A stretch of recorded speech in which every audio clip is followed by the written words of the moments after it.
Jeramiah Dickey, appreciate you. I know you're making the media rounds and things here, and you're in town. And why was it important for you to want to be here for this? Oh, this is, I mean, for an athletic director, first and foremost, you may have one opportunity in your career for something like this. And that's more of a testament to Ashton and our team and Spencer than it is to me. But you want to take advantage of these opportunities. This is a great for us to be able to tell our story, BJ. Like, I loved what Ashton did yesterday. He's in his gear. He's the only one that stayed at, committed to a school, stayed at that school. And for us to have this experience together, it's priceless. We were talking to Spencer about that earlier. I mean, 2 of the candidates went to 3 schools. Yeah. The other one went to 2.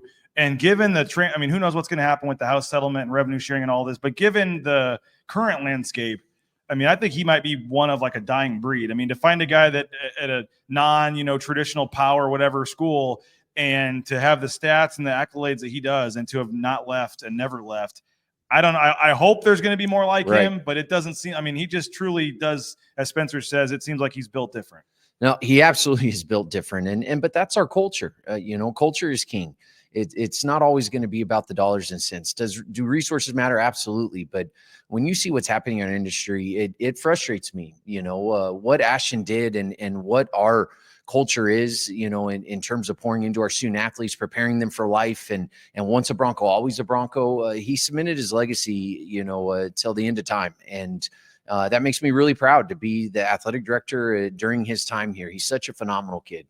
In terms of what this does for Boise State, I'm sure for Spencer, it's great for recruiting, everything else. But for the university, I mean, you see behind us the Heisman Trophy and all the stuff, and you see him on sport. And he was again on Sports Center today wearing his Boise State sweatshirt right there on Sports Center. I mean, I know there's not like a monetary value, but just in terms of continuing to elevate the brand and put Boise State on the national stage, can you put into words, I guess, what this whole experience means for the university and the athletic department? It's tough, and we are going to do our best to put a value on it. Coots and our collective team, they're working on it, and we are the front porch. I've said that since the day I got here, and not just of our institution and community, but of our overall state. You saw this week the governor, is tweeting out stuff and raising the flag, and the city is, raised, put a banner up downtown, and it's priceless, and what it's doing for Bronco Nation, getting us back to that national relevance, and not necessarily, it's not that we officially had left it,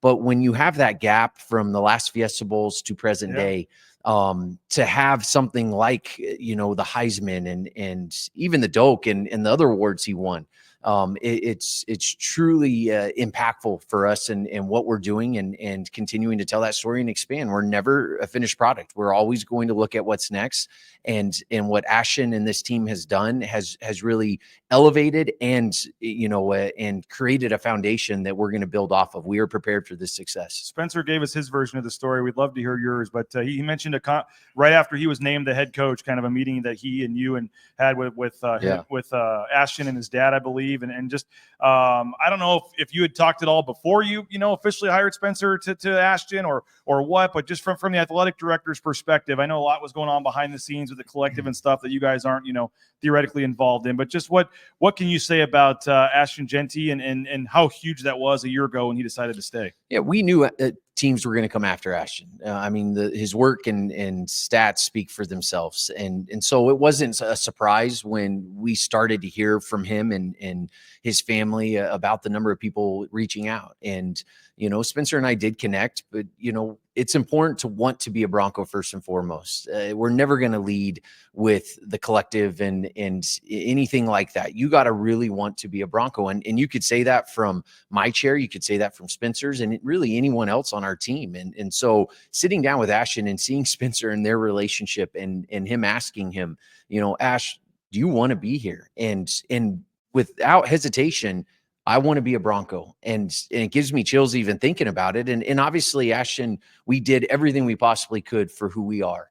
And, and fortunately, Ashton had it in his heart that he knew he was representing something bigger than himself. And that was our community. That was our brand.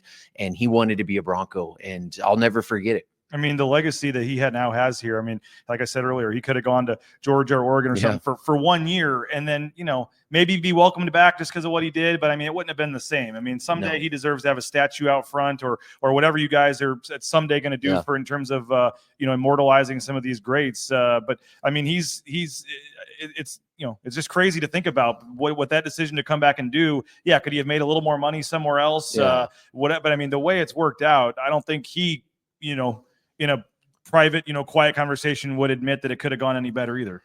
No, I mean, BJ, when you consider our history, especially at that position, he knew he can get, and these kids, Sire and some of these others, they know they can get to the NFL from here. They don't have to go anywhere else. And the experience that we provide and how we love these kids and care for them and prepare them for life and how they're welcome back, because once a Bronco, always a Bronco.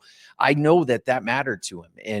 And it's really cool to be a part of that process, because, there are teams that are coming in and most of our guys are not entering the portal, and somehow they're getting contacted. And that's a whole other story, but it starts with the recruiting process. It starts with how Ashton got here to begin with, and our staff going out and finding these diamonds in the rough that we see potential in, and they believe in us. And obviously we believe in them. And so to see who he was as a high school senior to who he is today and what he has left. I mean, this is just one chapter of his life.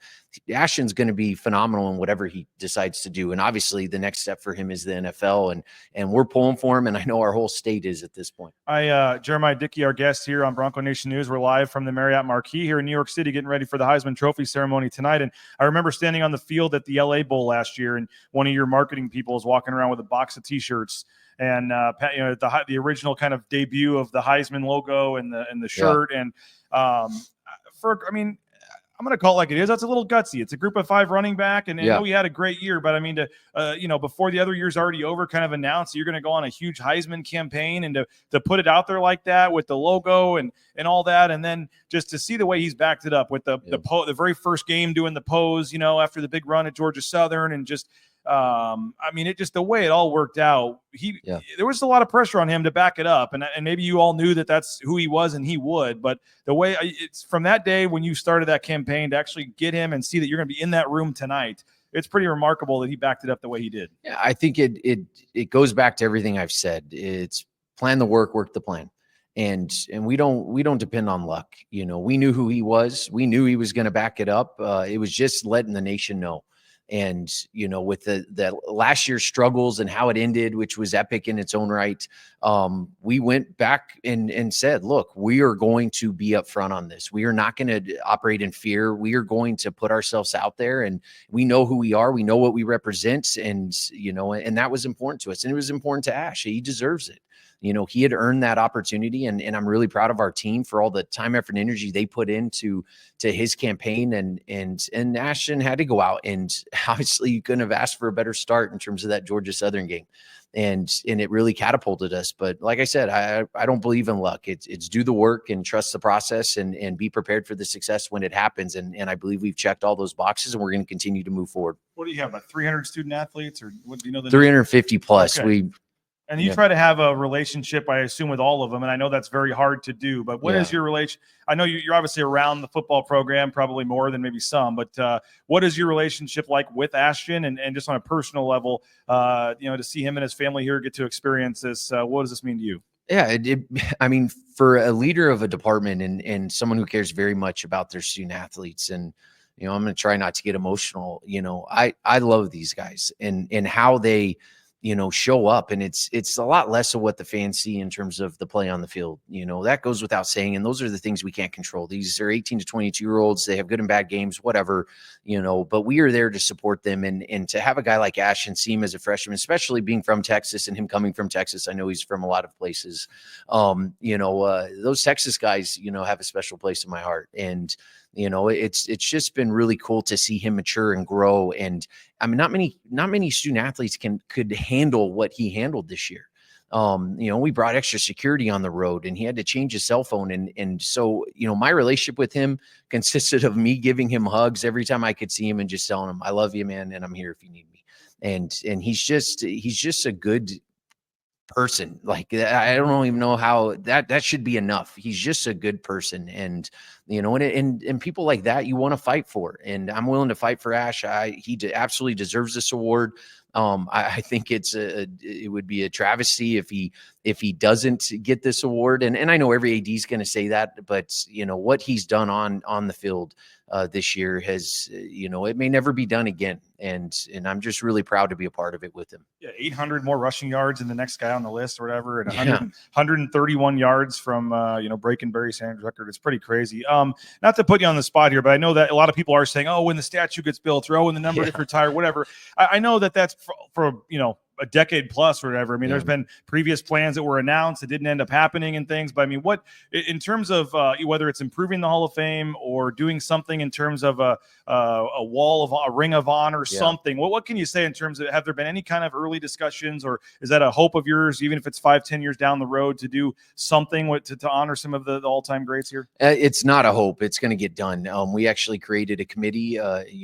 Cody and Nate and Coots and many others on our team are a part of that. And, we have a lot of great Broncos, and that's not taking anything away from Ashton. Ashton absolutely deserves, whatever we end up doing for him. But we also have a lot of great coaches and, people like Coach Pete and those Fiesta Bowl teams. I've been very clear. I don't want to forget the past. I just don't want to live in it. And now with this new memory and the North End Zone facility and how I expect that to domino into the east side of the stadium, and we need to plan the work the plan. I want to have a specific process. And what does that look like? I've gotten a number of emails and social media posts, and, there's a number of people that probably deserve a statue and deserve a ring honor or a number retired. I want to do it the right way. I want to set something up that becomes a foundation for future decisions. And that's from everything to retiring those jerseys, like I said, or putting a name on a court or a field, or, and this is across all 18 sport programs. We have some phenomenal student athletes that represented us. And it's important when we say once a Bronco, always a Bronco, we want to make sure we recognize it. So I promise to Bronco Nation, we are working on it. It is a process. I'm not going to just make a shoot from the hip and make a decision of, all right, next year we're going to have a statue. You look at Kellen Moore, love the guy, and is having an unbelievable season this year. And he's deserving. And so there's so many others that go into that, and we want to recognize them appropriately. People in the chat are saying you may need to expand the trophy case for the Fiesta Bowl. That's right. You got to get room for a fourth in there. Well, we're doing some stuff for the Hall of Fame. And if you've been in there recently, you've seen some upgrades from carpets to screens to, it's a process. We don't have what everyone else has. And so we're being very strategic and prioritizing some of these things. And we need to do a refresh in there. Absolutely. And we also have a lot of offices in there now. Yeah. And so, and then we're doing some cool things, from a merchandise standpoint. So you're going to see some, it's going to look different. And the goal every year is for what Bronco Nation sees to be different. I want them to come in and see refreshed looks, and we're going to continue to chop wood. Two more quick ones and we'll get you out of here, and appreciate your time. But you mentioned the transfer portal. Is this a nervous month for an AD with what is going on? And Spencer, even on his own, I didn't even bring it up. He mentioned that's going on right now with his players. And I don't know if playing in the Fiesta Bowl helps as opposed to playing in a LA Bowl or something in terms of getting, but what's your involvement in that? And you mentioned not much can be done.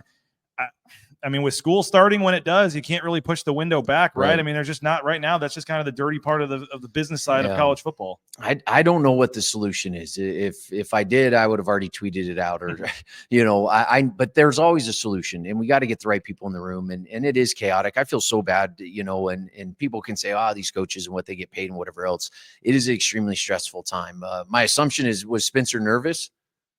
Did he say he was nervous?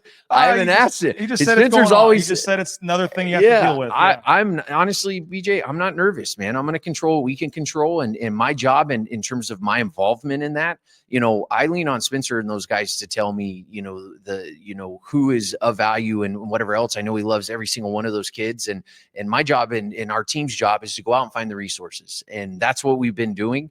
Doing it on this trip, where the whole way up here, we were talking about what else can we do and what's next. And, we're never finished. We're never going to stop. We're also never going to have what others have. And that's okay.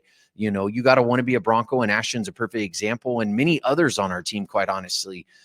People like Benefield and Ahmed, and I mean, we have tremendous student athletes, and who many schools want, and you know, and that makes me really proud because we're getting these guys and they're staying, and those that decide to leave, you know, I wish them all the luck and blessings ahead, you know, because I care about them, and I always do. You know, even a Talon, I still send him social media, you know, messages just saying, hey, I'm thinking about you and praying for you. And, you know, we love these guys, and hopefully they feel that and see that. And we're going to do the best we can. And whatever happens is meant to be. Well, the last two comments, Josh says, thank you for all that you do for BSU and the city. JD, you're the perfect guy for this job. Glad you're here. And then Rob says, proud to be a Bronco, headed in the right direction. And I guess we'll end it with this, just whether it be the Fiesta Bowl coming up tonight. I mean, there is a lot of positive momentum right now for this university, the football program, the athletic department. It is a pretty good time to be a Bronco. It absolutely is. And what I would tell Bronco Nate, one, thank you. And two, it takes a team. And do not take this for granted. You know, winning is hard, and you know this has been slowly building up, and you know, and everything counts, everything matters, and we're going to continue with that same mentality. Quite honestly, it's been difficult for me to sometimes enjoy the moment because the way my mind works, it's like, all right, what else can we do, and how can we best, you know, present ourselves, tell our story, and help this program and find the necessary resources to continue to elevate. We want this to be a consistent experience, you know, but it's hard to get where we've gotten, and you know, and how cool is it? You mentioned the LA Bowl, and there's nothing against the LA Bowl, and the bowls are great, and we've done 27 straight, you know, but when you add hope, you know, to the story, you know, and on top of the belief that I have in our department, you know, when they expanded this playoff, we knew that gave us a chance, and maybe a chance that we haven't had in our past. And that's unfortunate for those Fiesta Bowl teams in the past, but we have a chance, we have a seat at the table. And you know, now my prayer is that we didn't break the system, because I'm sure there are a lot of teams and ADs out there who are a little frustrated that we got the bye, but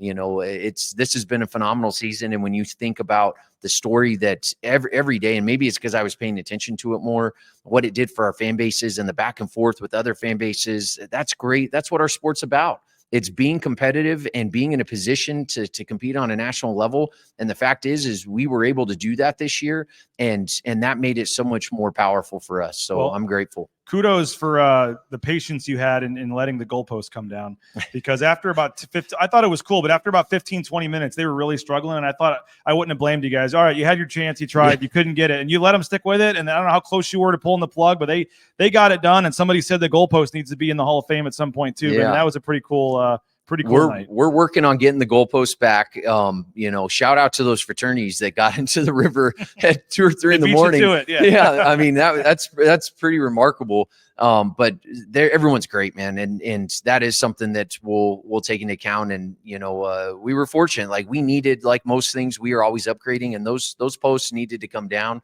And what an experience and a memory. I know some people were upset and talking about tax dollars. No tax dollars were spent. Those were fundraised dollars, and you know, how we're monetizing our operations. And, you know, if anything, I have to apologize publicly to Jordan on our team, who, you know, the plan was to put him in after, you know, the Potato Bowl. And so really appreciate Danielle and her patience with us. And she's awesome with the Potato Bowl, and Jordan and his team's work. Those things were like 20 feet down. And so that's why it was so hard for them to get it out.